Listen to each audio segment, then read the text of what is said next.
Description et dessin en relief.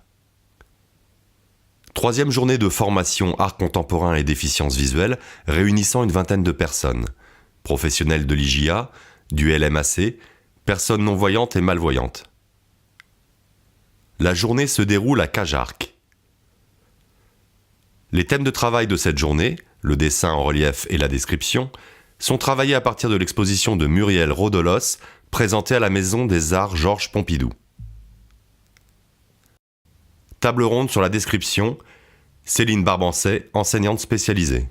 Alors, dans un premier temps, la description d'œuvres picturales, une technique à part entière. Alors ici, l'objectif n'est pas d'arrêter une définition, parce que cette dernière pourra évoluer, mais de tracer des contours un peu plus visibles de cette technique.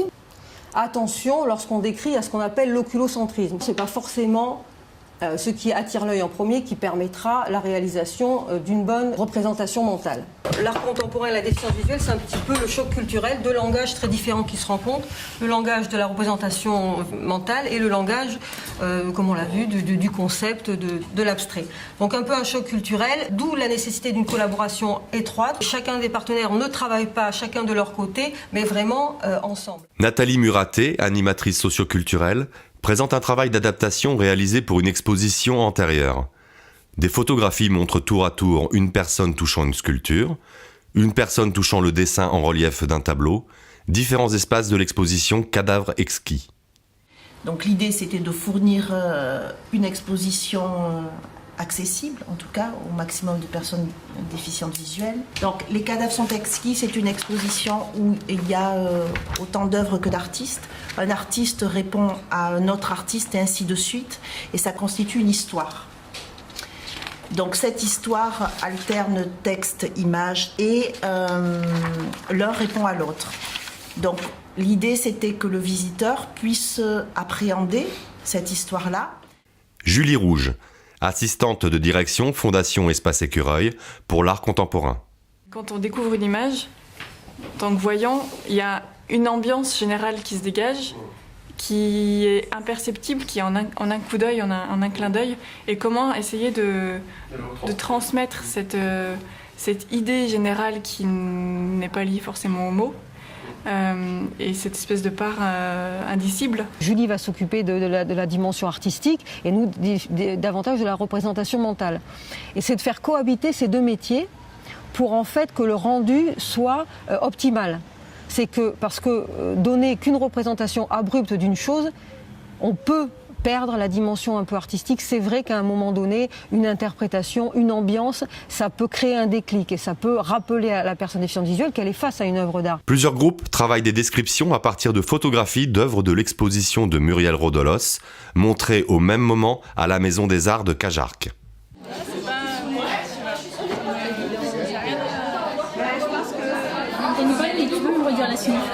Marie Deborne, médiatrice à la Maison des Arts Georges Pompidou. Aujourd'hui, la journée elle est dédiée à la description donc, d'une œuvre, comment on construit une description et sur quel support, et également au dessin en relief. Et le support principal, c'est une exposition de peinture, donc on est aussi sur un support en 2 dimensions, ce qui est un peu différent des autres journées. C'est très onirique, imaginaire. Salle d'exposition de la Maison des Arts Georges Pompidou. Les participants visitent l'exposition de Muriel Rodolos. Certains guident des personnes sous bandeau. D'autres passent devant un très grand tableau occupant tout un mur. Une non-voyante est guidée. Elle déambule entre des tableaux suspendus à mi-hauteur de la pièce. Un autre ici, voilà. Donc le fait que ça soit peint derrière le plexi, ça augmente la luminosité en fait. Léona Pistre, Éducation nationale. Je perçois la lumière, le jour, la nuit, le soleil. Ma vue s'est dégradée depuis bien longtemps, mais j'ai pu percevoir les couleurs, enfant, jusqu'à l'âge de 15 ans environ. Donc, ce qui veut dire que je suis considérée comme aveugle. Sylvaine Duclos lit une description réalisée en atelier dans la salle d'exposition devant le tableau concerné. Une partie des auditeurs est sous bandeau. Donc elles traversent Elles aussi le travaillent ciel.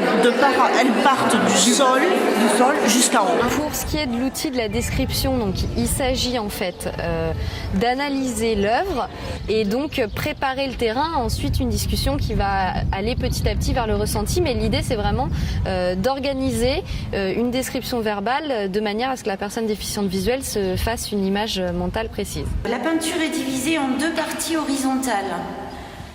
Sur la partie haute apparaît le ciel blanc-gris. La partie basse semble représenter un sol lunaire. Suite à la visite, les personnes non-voyantes et les participants échangent leurs impressions.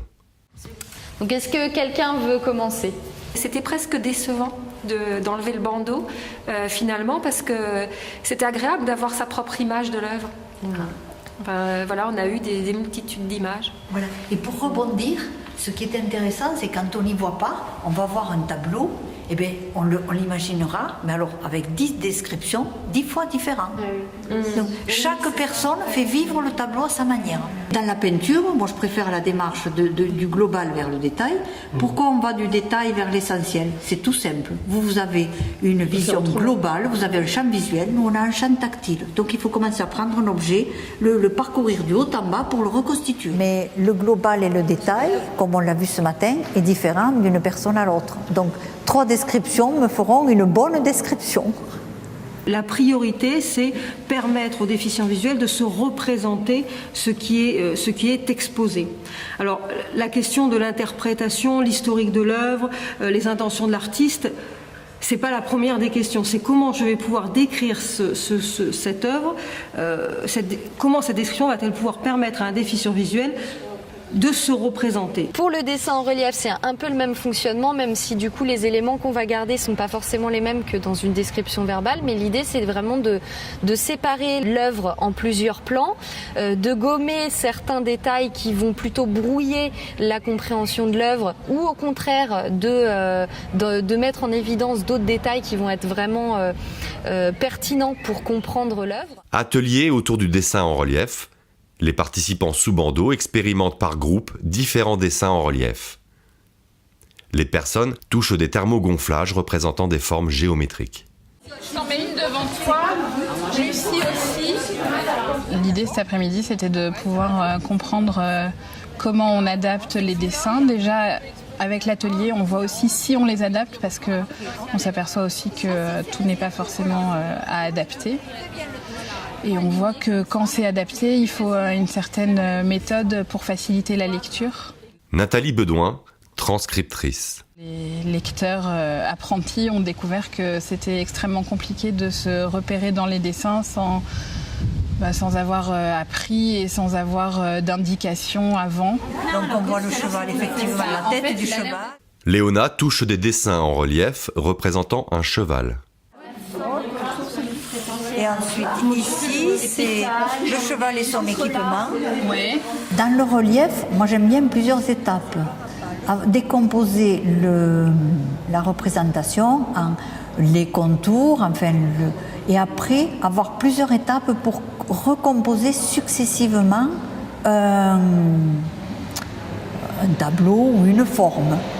Et l'avoir dans plusieurs approches pour reconstituer l'ensemble.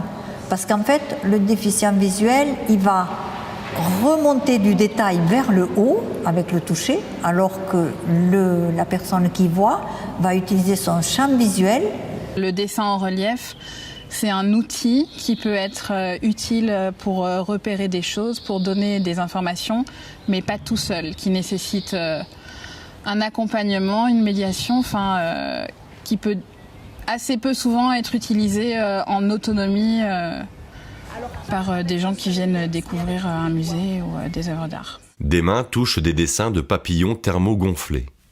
Ce que je retiens, c'est que effectivement, même si on balise un peu le terrain en donnant des règles pour construire des outils et de la méthode, il y a quand même toujours cette question de la subjectivité de la personne déficiente visuelle qu'on a en face. Et puis il y a toujours des questions qui restent en suspens, comme par exemple dans les centres d'art, on est sur des expositions temporaires qui durent que 3 mois. Donc comment produire des outils tout en sachant qu'ils vont être des dépassé 3 mois après parce que ça demande du temps de collaborer sur la formation de ces outils et puis aussi du budget bien sûr pour les développer. S'il y a une chose à retenir, c'est qu'en fait il n'y a pas un outil magique, qu'il y a plutôt diverses approches à marier pour avoir une approche la plus précise de l'œuvre. Et aussi, le fait de multiplier les approches, ça permet aussi d'avoir plusieurs clés. L'idée, je pense que vraiment, c'est de penser des médiations qui soient plurielles pour les personnes déficientes visuelles.